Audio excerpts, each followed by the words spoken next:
వైష్ణవ సంప్రదాయంలో గురువుగారు ఇక ఆపు అనే వరకు సాష్టాంగం చేస్తూనే ఉండాలి. సాధారణంగా 4 సార్లు సాష్టాంగ నమస్కారం చేసి శిష్యులు ఆపివేస్తారు.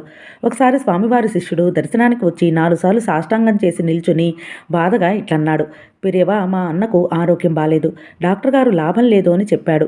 దయచూపండి" అని ప్రార్థించాడు. స్వామివారు లేచి నిల్చొని అతనికేసి చూడలేదు. అతని మాటలు పట్టించుకోలేదు.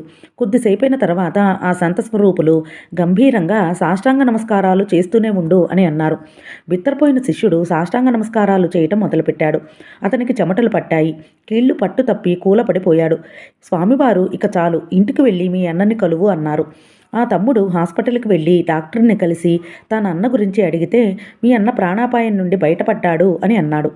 పురాకృత పాపాని వ్యాధిరూపేణ పీడిత అనే ఆర్షవాక్యం ప్రమాణంగా ఆలోచిస్తే అన్న పాప సముదాయాన్ని తమ్ముని నమస్కారాల ద్వారా స్వామివారు తొలగించారు అని భావన చెయ్యాలి.